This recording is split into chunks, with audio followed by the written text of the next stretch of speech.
we remain steadfast in our commitment in delivering local news that matters.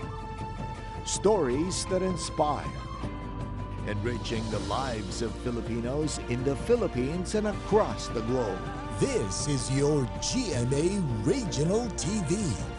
Buong puso para sa Pilipino.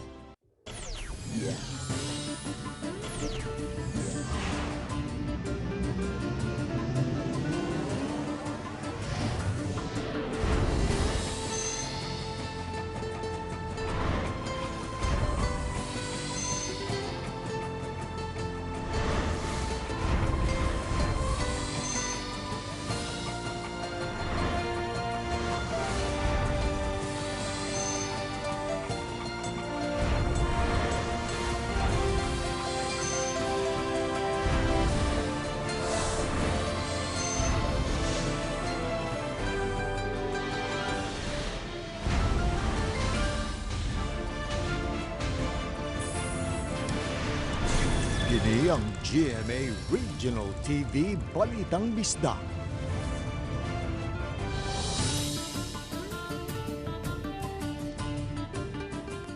Mayong hapon na kining inyong GMA Regional TV Balitang Bisdak. Ang bugtong kasaligan, kasadigan o kanangpan sa mga Bisaya. Ako si Bobby Nalsaro. Nga maghatod sa labing dagku'ng mga nagunang balita nga mainungdanon sa Central ug Eastern Visayas ug live sa GMA Complex sa Dakbayan, Sugbo. Ako si Alan Domingo.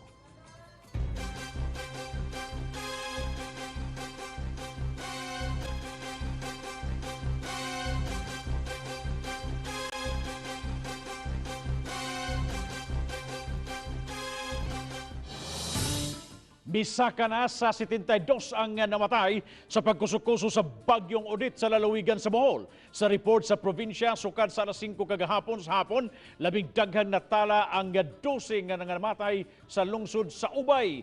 Unom ang nakala sa lungsod sa Luon o 5 sa President Carlos sa Garcia o ang labing naapektuhan ang lungsod sa Lubok sa grabing ulan nga da sa maong bagyo. Misuyla ang Lubok River, hinungdan nga lapad ang pagbaha. Pagkahitabo daghan ang nagpakitabang tungod sa daling pagsaka sa tubig. Sa bang panimay abot gani hangtod sa atop ang gitason sa baha nga mao gitutukan sa mga rescuers. Sa initial report sa Bohol PDRRMO usa ang nakalas sa Lubok ang PDRRMO report nagpakita nga partial pa lamang kini sanglit.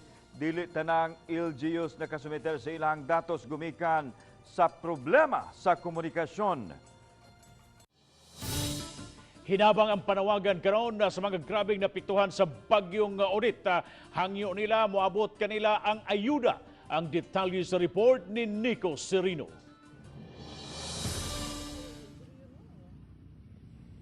Makaluluoy og dili mahulagway ang kalapad sa danyos. Kini ang asoy sa usa ka residente sa Sogod, Southern Leyte nga hilabihang apektado ni Odette. Sa mga videos nga ilang gihatag, makita ang kagusbat ug nangahapay gyud ang mga panimay ug istruktura sa ilang dapit. Menos pa gyud kuno ang naabot kanila nga hinabang. Gikan mig sugod na nabagyo lagi sa Odette, kinahanglan mi og food, kinahanglan mi og water. Usa si Bagares nga mibiyahe og 70 kilometros gikan sa Sogod ug naabot sa Baybay, Leyte aron mangayo og hinabang. Gawa sa pagpangita og signal aron makakontak sa iyang pamilya, gusto sab ni Bagares nga makita sa mga hingtungdang ahensya ang ilang sitwasyon sa Sogod. Sa akong mga kaila, sa akong mga kababayan sa Manila, sa akong mga paryente, okay rami, pero ang akong mga gikan sa Southern Leyte, wala gyud sila balay. Ang lungsod sa Hilongos sa Leyte usasab sa gipalukapa ni Odette. Hilabihan kadaghang balay, labi na sa baybayon ang nagusbat. Bana-bana nila, 70% sa mga balay ang apektado. Zero casualty ta. Unya, we did the evacuation as per guidelines nga one day before nag-start na tag evacuation. Niadtong Sabado, nag-special session ang konseho sa lungsod aron pagpasar sa budget nga gamiton sa hinabang sa mga naapektuhan. Aminado ang mayor, kuwang gyud ang ilang pondo, maong nang hangyo siya og tabang labi na sa national government. Ilang panghinaot nga dili kalimtan ang uban nga mga lugar nga daghan sab ang naapektuhan. We're also appealing to the private individuals nga makahatag po din taon kay kibaw ra man ta resources sa atong national sa atong local government is kuan. So we are hoping ang atong national government also. Uban ni June Sulon, Nico Sereno, Balitang Bisdak. Bisan ganihang udto mabot og kapinsaw sa kilometro sa agad ang linya sa mga sakyanan nga magpatubil sa mga gas station dinhi sa Cebu City.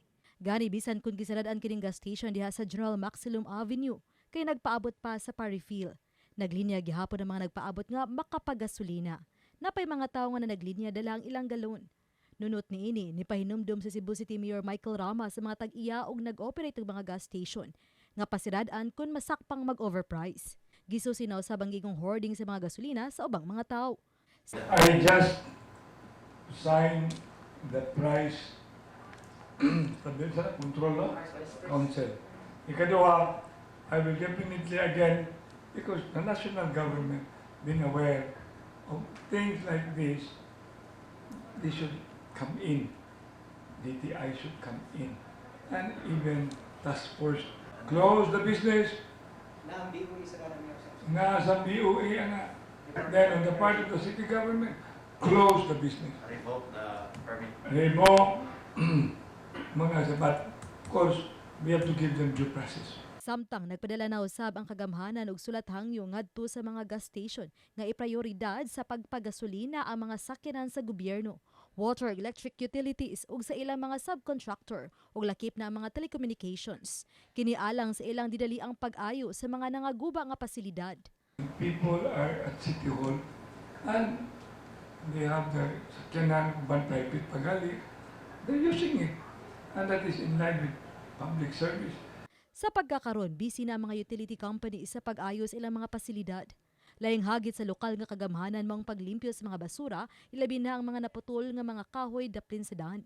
Maong iyang giaghatang matag usa ka Sugboanon nga mutabang.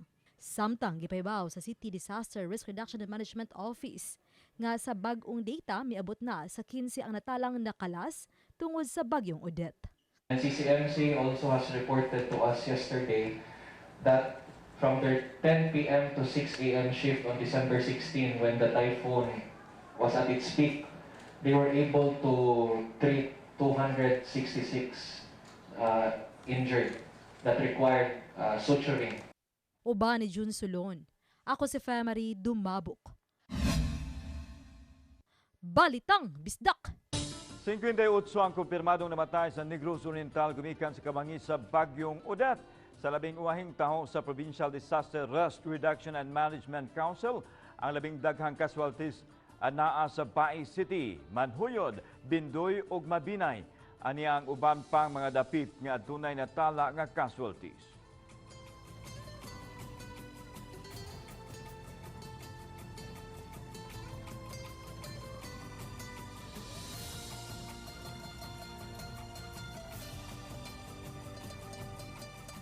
Kadaghanan sa mga namatay na datugan sa mga punuan sa kahoy o naanod sa baha. Usa na nini ang tiguang babae nga naanod sa baha dito sa Manhuyod.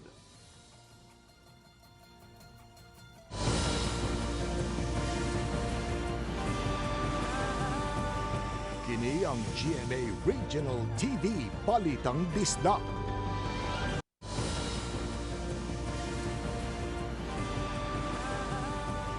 Kini ang GMA Regional TV Balitang Bisdak.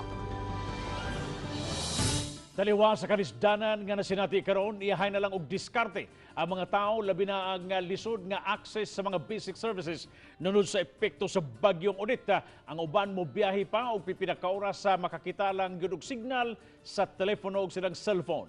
Adunay live report si Nico Sereno. Nico.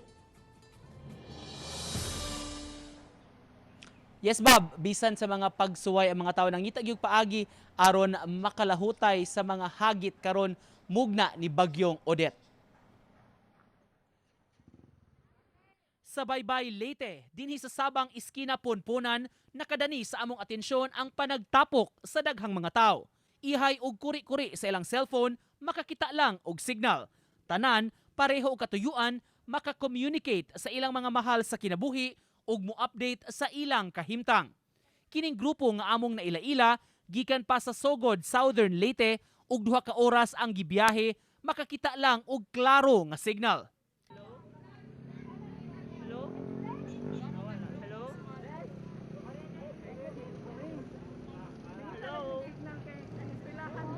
Si Joyce ang tuyo mahitungod sa iyang pag-eskwela. Kailangan mo contact sa mga pamilya outside, and also especially ako sa school to inform my classmates and everyone kay sa Negros man ko ga school. And then I'm nakoy final exam, so wala ko naka-final exam karon. Apan kay hinay gihapon ang signal sa dapit, mipadayon ang grupo sa pagbiyahe ngadto sa unahan.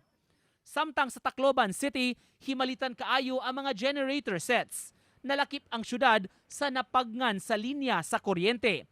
Si Jason mipalit og genset kay gamiton kaayo kini. Ako mahipahirapan, lalo nang may may bagong panganak. Kailangan ng ilaw at saka hangin. Mahirap na magkasakit ng mga bata. Mas malaki tuloy yung gasto. Sa merkado sa Hilongos, Leyte, makita sab ang display sa mga solar-powered lights.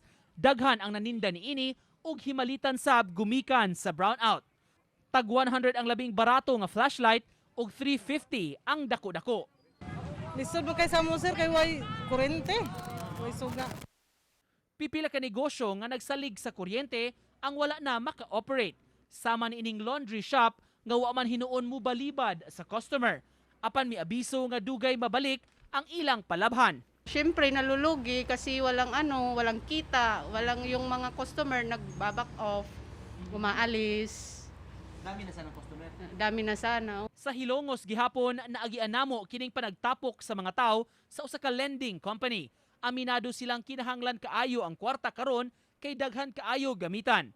Bisa nalangan sa pagproseso sa loan kay walay kuryente ug mano-mano ang pag-encode. Andam ang mga tao magpaabot makakuha lang og kwarta nga gamiton sa ilang panggasto. Primero sir sa mga pagkaon ba nga magamit namo kay wa man lagi may makuanan og makaparepair sa mo mga bahay pud lagi sir, magamit-gamit ba. Padayong panghinaot karon bab sa mga naapektuhan dili lang sa Leyte province apan sa tanan nga mga lugar nga mahatagan na og kasulbaran labi na gyud kining mga gikinahanglan sa matag adlaw nga pagpakabuhi. Bob, salamat Nico Serino sa imong live report. Tibuok syudad sa Talisay gipaubos na sa state of calamity. Samtang 25 kilos nga bugas iapod-apod sa tanang kabalayan sa syudad dining Simanaha. Ang detalye sa report ni Femery Dumabok. Usang dakbayan sa Talisay sa grabe sab nga apektuhan sa pagkusukuso sa bagyong Odette nitong Huwebes sa gabi hangtod sa Biyernes sa kadlawon. Mato di Talisay City Mayor Samsam Gulyas nga daghan sa mga panimayang nangagusbat o ubay-ubay nga mga business establishment ang naguba. Padayon pang gisuta ang kinatibuk ang danyos nga gibilin sa bagyo. Samtang usa ang kumpirmadong namatay. Nahuman-human na usab ang gihimong clearing operation. So much damage has been done here in the city of Talisay. So we're trying to put it into amo lang gi-categorize amo ang buhaton, clearing, then now clearing first, then karon nagtuyok ato mga tankers na panghatag og tubig sa mga katawhan, and lastly maghatag na tag relief assistance within this week. Aron mapaspas ang pagsuta sa mga pamilya nga tabangonon ug nagkinahanglan sa basic services, kining kanhi mga vaccination encoder mo ipadala sa kada barangay. Silang mulista sa mga gikinahanglan sa mga apektado. Gawas sa inisyal nga gihatag nga pagkaon sa barangay ngadto sa mga apektado, 25 ka kilong bugas ang ipanghatag kada banay ning Simanaha. There's a lack of water. Right now ang hydrants gipanggamit as mga kabarangayan, pero karon dako lang nako kalipay na mga tankers na magtuyok-tuyok karon, may mga fire trucks na magtuyok-tuyok. Ato na lang gi-coordinate sa mga kapitan. Samtang wa usab pasaylua sa bagyong Odette ang pipila ka buhatan sa Talisay City Hall. Apan padayon gyapon ang transaksyon kay bisan skeletal force lang bukas ang tanang buhatan sa City Hall. Uban ni Jun Sulon. Ako si Femery Dumabok. Balitang Bisdak.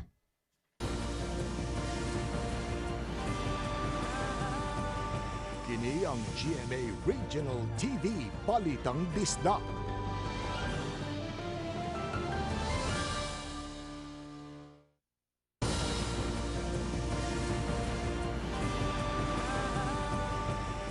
ang GMA Regional TV Balitang Bisdak. Moabot na sa siyam ang patay og 12 ang missing sa Lapu-Lapu City nanot sa bagyong Odit. Siluan meron din na adunay report. Kasamtangang gihaya sa panimay sa usa sa ilang mga kabanay ang patayng lawas sa 3 anyos nga si John Clarkston Yungko kinsan natumbahan sa nahugnong bungbong sa ilang panimay. Ang iyang maguwang nga si Michelle Pardillo kinsa mao'y migakos kaniya ug sa uban niya mga igsuon nalandig sa tambalanan human maigo sa mga bildo sa jealousy ang iyang naong. Nagtuo ang pamilya nga kini dinhing bahin sa ilang panimay mauna ang pinakaluwas nga dapit. Apan dihang mihapak ang kusog nga hangin nang lupad ang mga kahoy ug mga sin ug naigo kining bahin dinhi sa ilang bintana. Hinungdan nga dadakdakan ang mga bata, usa ang nasamdan ug usa ang nakabsan gayud sa kinabuhi. Tumingina na tabang no, may musuporta ba? Pinapit na mabuang yaman ng tao na sa una ni pagkuhan yung mga anak niya kung atin na pa sa gawas. Mula pa may kakunan sa una asa ni magsugod. Ang kakusog sa hangin nga dala ni Bagyong Odette migusbat sa napundar nilang panimay ug sa ilang mga silingan. Gani adunay uban nga nahugno gayud ang tibok balay. Mato ni Basak Barangay Captain Isabelito Daynarla, subo palandungon kay ang amahan sa mga bata, driver sa rescue vehicle sa barangay. Piki na ba ang ilang oras pagdesisyon nga mubakwit? Nana ang bagyo. So decide sila mubakwit, pero na piki na. Gawa sa 3 anyos, laing upat usab ka mga residente sa Barangay Basak ang nakalas human mahugno ang bahin sa usa ka hardware. Giila ang mga nakalas nga sila si Elena Pakibot, 60 anyos, ug ang kapuyo ni ini nga si Leo Yagong, 60 anyos. Patay usab sila si Mary Jane Babaw, 27 anyos, ug Mikaela Babaw, 17 anyos. Ang Barangay Basak, lakip sa labing preparado nga barangay, ilabi na sa mga kahimana ni ini. Apan atul sa bagyo, mismo ang entrance sa barangay, nagusbat ug nangatangtang ang atop sa ilang gym. Totally layo pa, 3 days before sige na, meeting, tanan, ako nang yandamdaan, among mga gamit, preparedness. Pero sa aktual lagid may sa aktual hitabuan na may kalihok kay mismo ang barangay guba. Samtang upat usab ang natalang nakalas sa Olango Island. Usa ni ini, Chinese national nga right hand sa tag-iya sa floating restaurant sa Barangay Kauoy. Missing usab ang 12 pa ka mga tawo, lakip na ang gwardya sa usa ka dakong beach resort ug 7 ka mga tripulante sa usa ka junk ship. Mato ni Mayor Junard Ahong Chan, mubalor sa bilyones ka pesos ang kadaot nga nahiaguman sa dakbayan. Ang problema na to, kung saan na to pagbangon, pagbalik, mga gina siya. So mara na naggayo ta sa council may na o pakitabang nila na let's priority on the calamity aspect no na maka-revert ta. Uban ni Marlon Melgazo, Luan Merondina, Balitang Bisdak. Forced evacuation ang gipatuman sa usa ka lungsod sa Leyte. Nakitang dakong tabang aron ang casualty sa bagyo. Sa usa ka coastal community kapin gatos ka balay ang nangagusbat. Ano yung report ni Nico Serino?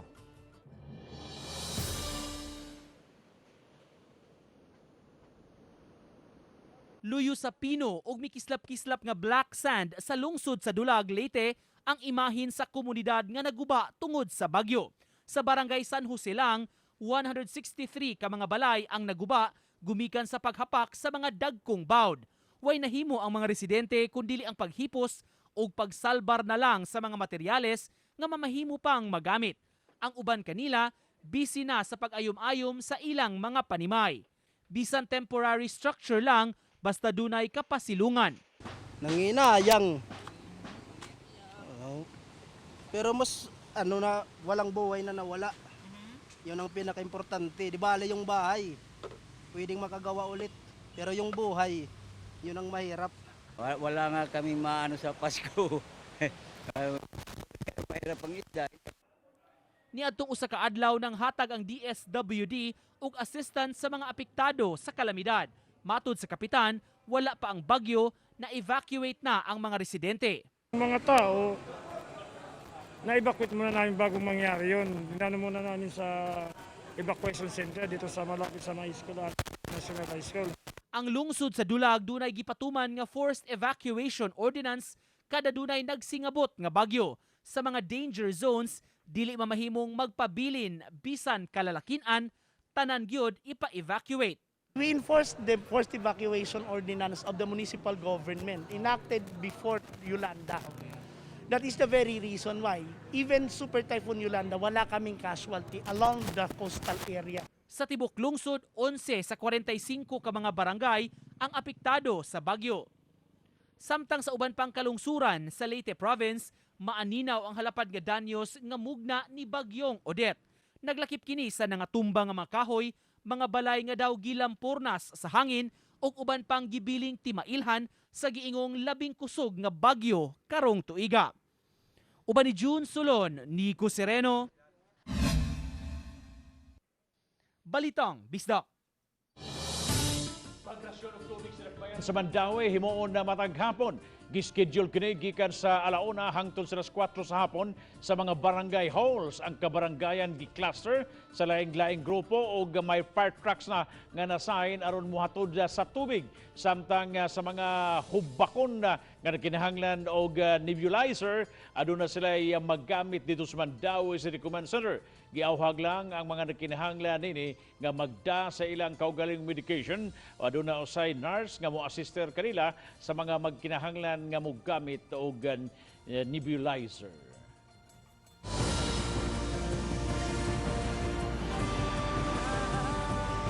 Kini ang GMA Regional TV Balitang Bisdak.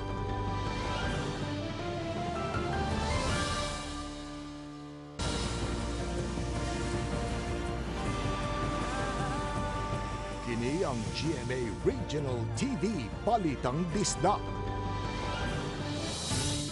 Nasangad sa lapihan sa sitio Punta, Barangay Campuyo, lungsod sa Manhoyod, Negros Oriental, ang usa ka barko o usa ka tugboat sa usa ka pribadong kumpanya.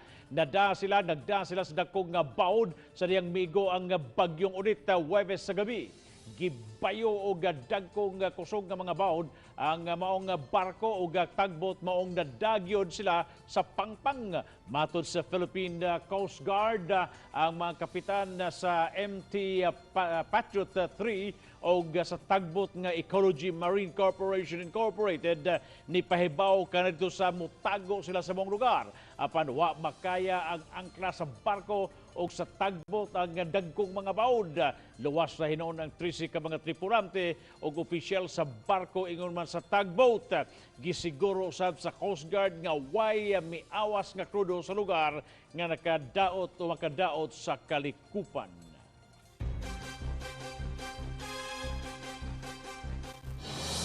Niabot na sa Bohol gahapon sa buntag ang rescue team gikan sa Davao City aron motabang sa mga nabiktima sa bagyong Odette. Miabot sila alas 9 sa buntag sa Bohol Panglao International Airport sakay sa chartered flight.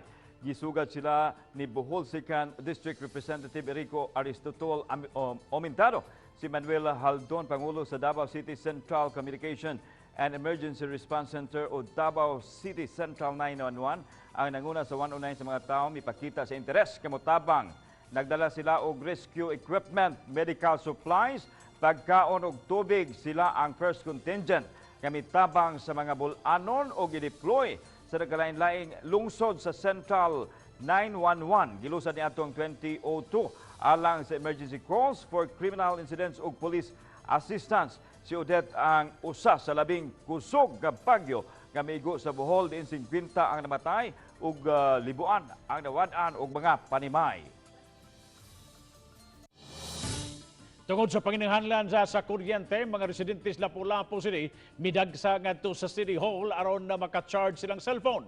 Gawas sa City Hall, mitanyag usab og libreng charging sa mga electronic equipment ang Basak Barangay Hall. Ang Mactan Electric Company o MECO nagpuliki karon sa pagpanghawan sa mga nangatumba nga mga poste o gipangitaan pa mag-agi nga mabalik ang supply sa kuryente sa labing madaling panahon.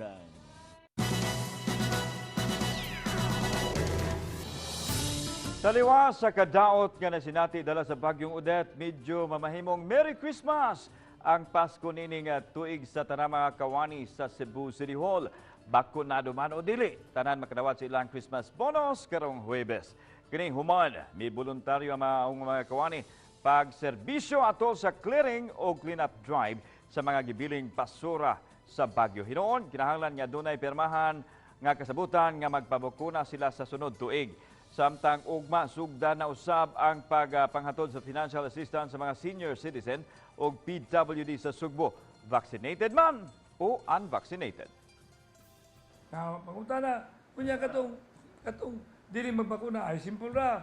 Paswat talagos lang permisory note. Ako si Philip, taga Paril.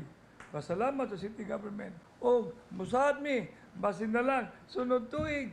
Magbasin na lang sunod tuig magpabakuna mi. Daghang salamat sa mga kapuso nato apil lang na sa gawas sa nasod nga nikisayod sa mga dagko ug mga nagunang balita sa rehiyon.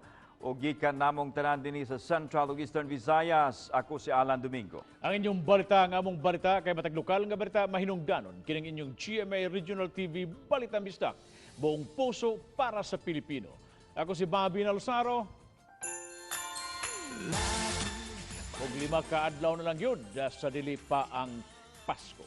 Hinaot mga kapuso, nga ning trahedya nga ito na sinati karon, makabangon kita o mamahimong malipayon ang atong pagsugat sa Pasko karong Sabado. Maayong hapon mga kapuso, dapat totoo.